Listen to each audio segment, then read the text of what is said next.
On a peaceful sunny afternoon, General Alex Carter, a tall black man and decorated war hero, was driving through his hometown.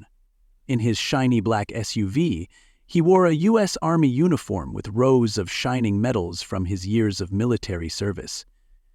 Today, he wanted to surprise his mother, who lives just a short drive away. Thoughts of the warmth of his family filled his mind as he enjoyed the peaceful trip. Yet despite all the challenges he faced abroad, Marcus would soon experience one of the most traumatic moments of his life, not on a foreign battlefield, but in his own country, on a quiet street where he thought he was safe. Haha! The commercial break will have to wait. Call in for a moment to bring up a sponsor announcement, and don't worry, the Daphne Departing shows will come back and resume the discussion in just a few moments. The peace didn't last long. Suddenly, blue and red lights flashed in his rearview mirror. Alex felt a jolt of confusion. He hadn't been speeding, and his vehicle was in perfect condition. As the police car approached, he guided his SUV to the roadside, took a deep breath, and rolled down the window, keeping his hands visible on the steering wheel. Officer James Scott stepped out of his patrol car, his broad frame and stern expression already radiating hostility. Alex could see the shift in the officer's posture as soon as their eyes met, his expression hardening as he saw Alex's face. Without any introduction, Officer Scott barked, "Step out of the vehicle." His tone was sharp and hostile. Alex, remaining calm, asked respectfully, "Officer, may I ask what the issue is?" But Scott's reply was cold and commanding.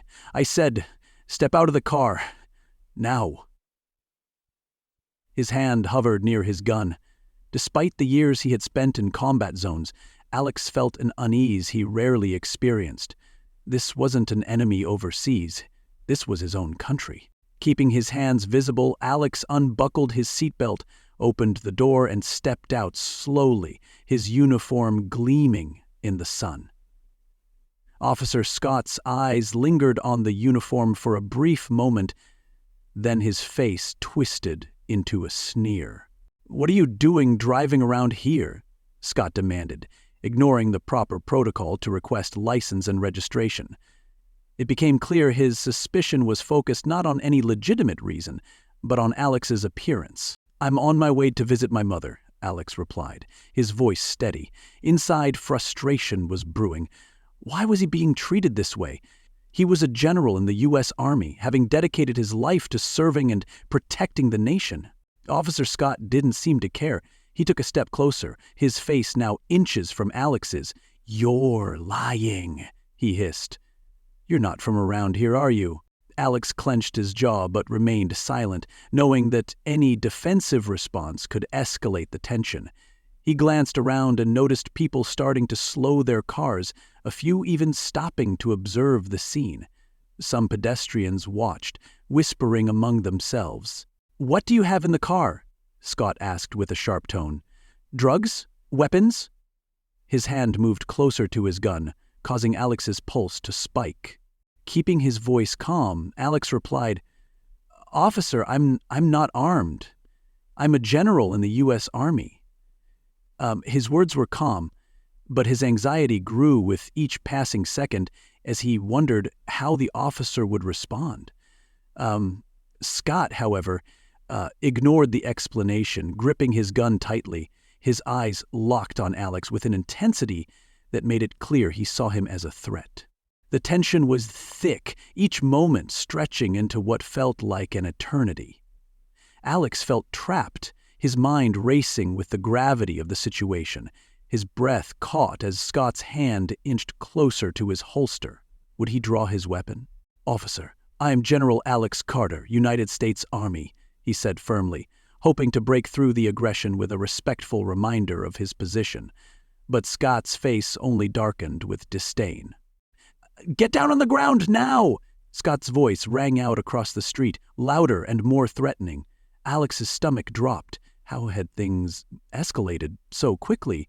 People around them started murmuring louder, their concern growing as they recorded the interaction on their phones. Alex tried to reason one more time, his voice steady. "Please, officer, if you let me show you my identification, this can be cleared up."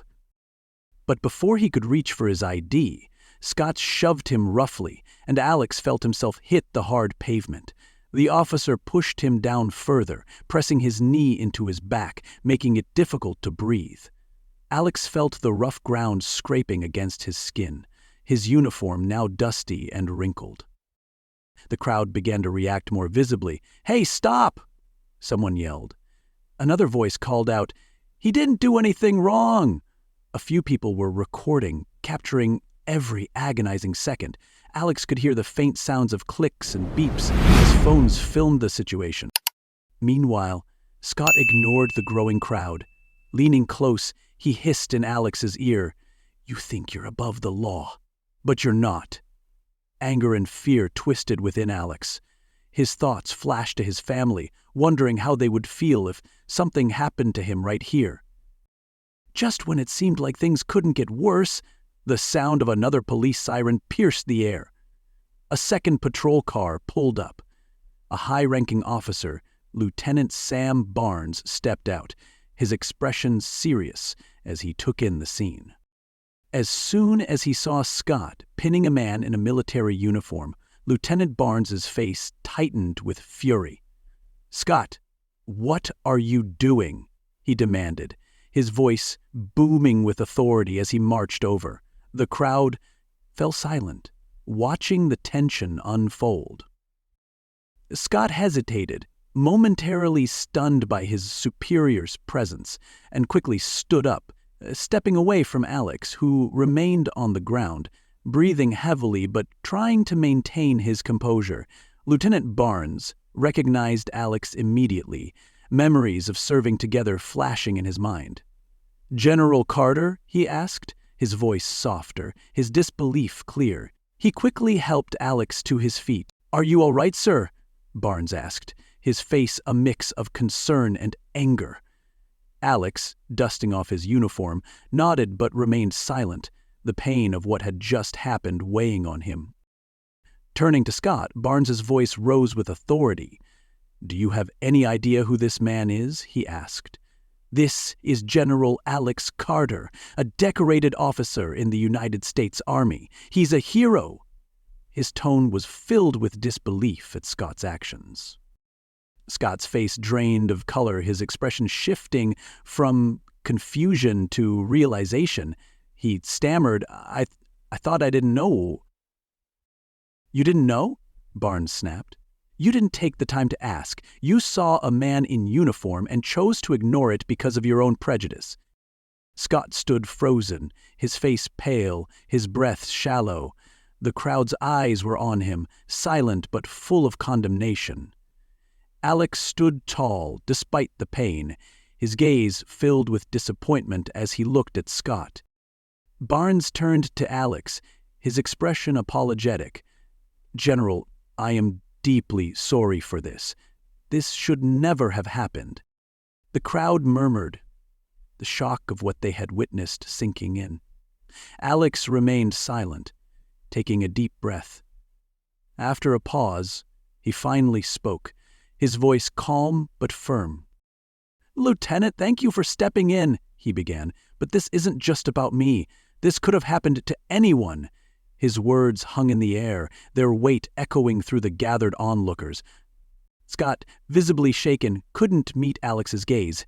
His hands trembled, the full realization of his actions settling in. The crowd was quiet, absorbing the gravity of what they had witnessed. Barnes placed a hand on Alex's shoulder. "General, I assure you that Officer Scott's actions will not go unpunished. He will be suspended and investigated immediately." Scott's face turned white as the consequences of his actions became apparent. He opened his mouth to speak, but no words came out. The weight of his mistake felt unbearable. In that moment, Alex looked at Scott, his eyes full of complex emotions, disappointment, sadness, and a glimmer of empathy. He thought about how many people had faced similar situations without anyone to intervene, without any accountability. After a moment's pause, Alex made a decision. He spoke calmly, yet firmly, addressing both Scott and the crowd. "Lieutenant, thank you for your swift action, but I won't be pressing charges." A collective gasp rippled through the onlookers. Even Barnes raised an eyebrow, surprised by the decision. Alex looked directly at Scott. "I believe in justice, but I also believe people can change. If he learns from this, if he becomes better because of it, that's the outcome I want." Scott, looking up with shock, whispered, "Thank you, General, I'm sorry." The crowd was silent, then a few people began to clap. The applause grew louder, a show of respect for Alex's decision. Alex remained still, his heart heavy. This wasn't just about him. It was a reflection of a larger issue, one that wouldn't be easily resolved. With a quiet dignity, he turned back to his car, but before he got in, he looked at Scott one last time. "Use this experience wisely, officer. Many don't get a second chance." Scott nodded, tears in his eyes, visibly humbled. Alex got into his SUV and, with a final nod to Barnes, drove away, leaving the crowd with a memory of a hero who chose compassion over anger. As he drove, Alex reflected on the day's events. Though he felt proud of his choice, a sadness lingered. He thought of the countless others who hadn't been able to walk away. His mind swirled with emotions: hope for change, frustration at the injustice, and a renewed commitment to make a difference. For Alex, the day was over, but he knew the journey toward a fairer world was far from finished. In this version, General Alex Carter's story unfolds with added detail and emotion, creating a vivid portrait of his experience, while emphasizing themes of honor, resilience, and the urgent need for change. Let me know if you'd like further expansion or additional specific themes integrated.